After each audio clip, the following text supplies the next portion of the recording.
je ne parle pas du futur, mais je parle de l'ensemble. Alors, là, vous avez je ne vais pas rentrer dans les chiffres exacts de chaque projet parce que ça devient très aride, mais je vous donne la principale orientation. Alors, vous devez savoir que l'Union européenne, c'est avec des financements européens, c'est sur des projets européens qu'on a bâti la route nationale entre Port-au-Prince et Cap. Il manque 40 km de cette route. Cette route arrive en ce moment à Saint-Raphaël, de Port-au-Prince à Saint-Raphaël.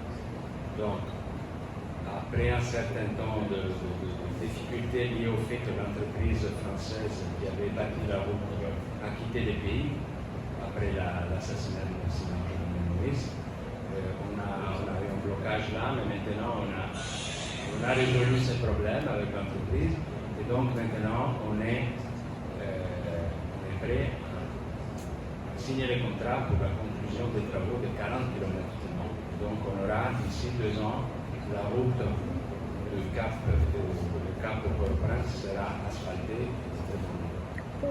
Ça c'est pour, pour le projet infrastructurel. Après j'arrive au culturel. Les autres grandes orientations de notre coopération sont l'appui à la gouvernance, c'est-à-dire gouvernance, ça veut dire appui au ministère de l'économie et au gouvernement sur des politiques structurelles qui sont choisies par les gouvernements haïtiens, qui sont financés par un appui budgétaire. Nous sommes la seule institution partenaire d'Haïti qui donne de l'appui budgétaire au gouvernement haïtien. Nous venons de payer 17,5 millions d'appui budgétaire au ministère de l'économie et nous avons un appui prévu de 55 millions pour l'année à venir. Pour cette année, l'année à venir, c'est une contribution très importante parce que là, vous voyez que les gouvernements reçoivent des ressources qu'ils peuvent orienter dans les domaines prioritaires qu'ils considèrent. Nous sommes les seuls d'ailleurs que nous faisons ce choix avec Haïti, aucun autre. La seule chose qu'on donne, c'est, comme condition, c'est les rigueurs dans la gestion agroéconomique qui est supervisée et une certaine indication que nous voudrions voir des dépenses dans les domaines de la protection sociale de la population. Mais il ne doit pas nous informer à l'heure près, il faut qu'on nous donne des indicateurs de réussite dans les différents domaines. Après, nous avons la coopération dans le domaine de l'éducation. Je viens de tourner dans le sud du pays où nous avons posé la première pierre de plusieurs écoles, reconstruction d'écoles après le séisme de 2021. Dans le sud, on a 23 écoles ont été complètement détruites en 2021 et 30 autres ont été très sérieusement endommagées, ne peuvent pas être utilisées. Pratiquement aucune d'entre elles n'a été reconstruite depuis lors. Avec ce projet, nous reconstruisons 7 écoles dans le sud. Et au-delà de ça, le projet touche la modernisation des curriculums du niveau de la primaire jusqu'à l'universitaire et le renforcement de la formation professionnelle. Là, nous travaillerons avec l'Institut des Salésiens de Fort-Liberté. Après, nous avons la coopération dans les domaines douaniers, la coopération dans les domaines aider l'État haïtien à mieux collecter les ressources dont il a besoin. Je vous rappelle que l'État haïtien a une pression fiscale, vit avec une pression fiscale de 5% du PIB. 5% du PIB est la pression fiscale la plus basse au monde. Aucun autre pays au monde collecte aussi peu d'impôts que Haïti. Pour vous donner une comparaison, nos pays européens collectent des impôts à hauteur de 50% du PIB. Donc nous avons 10 fois plus d'argent pour fournir des services à la population. Avec 5%, il est matériellement impossible de gérer quoi que ce soit. Avec 5%, c'est comme dire il n'y a pas d'argent même pas pour payer les salaires des employés. Pas d'argent pour bâtir des écoles, pas d'argent pour construire des routes, pas d'argent pour l'investissement public. Donc c'est clair qu'il y a un grand problème au niveau des revenus. Il y a un grand problème au niveau de l'économie haïtienne qui est en décroissance. Depuis 8 ans, en croissance négative. Chaque année, des pics PIB plus bas. Mais si sur ça, vous collectez seulement 5% des impôts, tout simplement, le gouvernement n'a pas les moyens pour gouverner ça. Il faut être conscient, quand on demande au gouvernement de faire, il faut savoir que le gouvernement ici n'a pas d'argent. Pour rien. Selon les études économiques internationales, le minimum qu'on peut prétendre pour qu'un État fonctionne et puisse fournir un minimum de services publics à la population, c'est entre 12 et 15% du PIB. Haïti est 3 fois plus bas. Donc aucun gouvernement haïtien n'est en mesure de gérer ce pays avec ses ressources. C'est matériellement impossible. On peut demander, il n'y a pas d'argent. C'est comme si vous demandez à un frigo vide de vous donner de la nourriture. Vous pouvez ouvrir le frigo toutes les fois que vous voulez.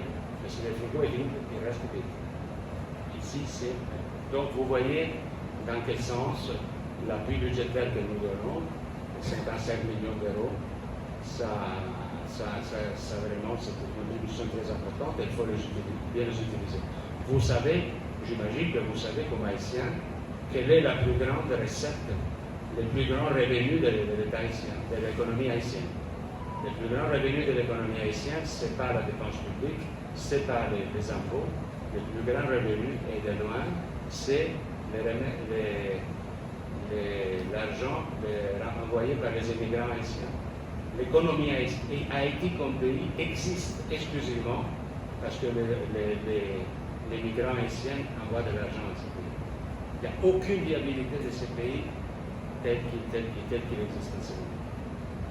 C'est-à-dire qu'on ne peut pas vivre de ce que les immigrants envoient et ne pas avoir des revenus antérieurs. Revenus antérieurs, vous savez qu'à la frontière terrestre, toutes les frontières terrestres d'Haïti, on collecte 0 impôt. Ça n'existe pas. La frontière haïtienne ne collecte pas d'impôt. Ça veut dire que la moitié des revenus potentiels du pays sont perdus dans la contrebande. Et après, vous avez 5% de PIB. C'est ingérable. Même si vous aviez Elon Musk à diriger ce pays, vous ne pourrez pas, je dis, comme si Elon Musk était le plus intelligent de la Terre, j'ai fait un nom, vous pourrez dire Stefano Gatto, mon nom. Ça va. Même si vous aviez les plus intelligents du pays, avec ces chiffres, il est impossible de gérer ce pays.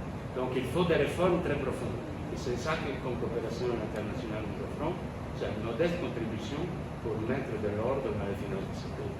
Dans tout ça, donc, coopération dans les domaines douaniers, coopération budgétaire, appui budgétaire, mais il est clair que les décisions définitives sur ces pays doivent être prises par la population haïtienne. Il faut obliger la classe politique haïtienne à prendre au sérieux les réformes.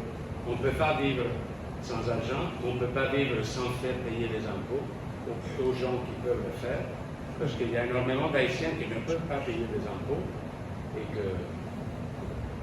ont des besoins terribles. Or, ce qui est paradoxal dans tout ça, c'est que c'est les Haïtiens les plus pauvres qui sont partis en Haïti qui maintiennent le pays. Sans eux, il n'y aurait même pas l'Haïti que nous connaissons. C'est eux, exclusivement eux, qui viennent le pays de vous, les fameuses réserves de dollars.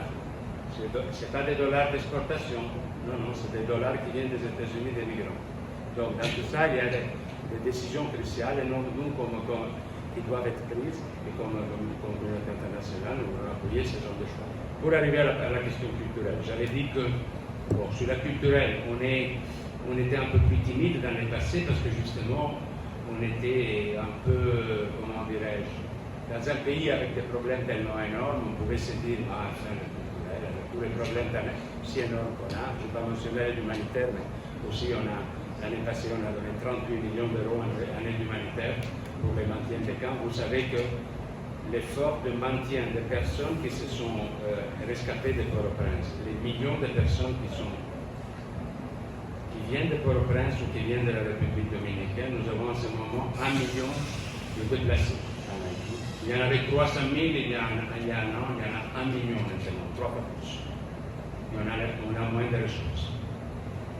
Vous savez que toutes les ressources pour la gestion des camps sont issues de la coopération internationale. L'État d'Haïti n'a aucune ressource. Donc, il faut faire beaucoup d'attention parce que les besoins augmentent et les recettes diminuent. Chaque fois moins. Donc, avec ce genre de problématiques et de problèmes, on pourrait dire, bon, finalement, la coopération culturelle, c'est un détail. Mais donc, comme pour les raisons que j'ai mentionnées auparavant, nous croyons que quand même la coopération culturelle doit rester vivante.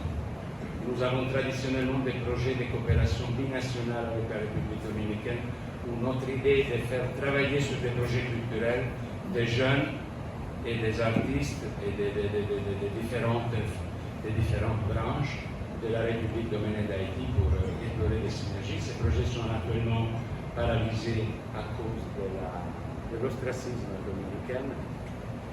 Mais quand même, nous avons des petites initiatives, comme je vous disais, l'appui au Pape Jazz, l'appui au Festival de cinéma. Nous avons plusieurs projets avec des jeunes pour la formation politique et pour les inviter à s'activer en politique au niveau de l'activisme dans leur quartier, de leur communauté, et éventuellement de développer après des carrières politiques, parce que ce pays a besoin d'une approche nouvelle à la politique, de mettre la politique au service du pays et pas au contraire. Et maintenant, nous sommes curieux de voir quelles initiatives nous proposeront les artistes haïtiens pour ces 5 millions que j'ai annoncés. C'est un fonds ouvert, donc on aura des lignes de paramètres généraux, mais on pourra financer plusieurs projets dans le domaine des arts, du cinéma, de la culture en général, et toujours dans l'idée d'utiliser la culture comme un moyen de changement et d'activisme social. Et je dois dire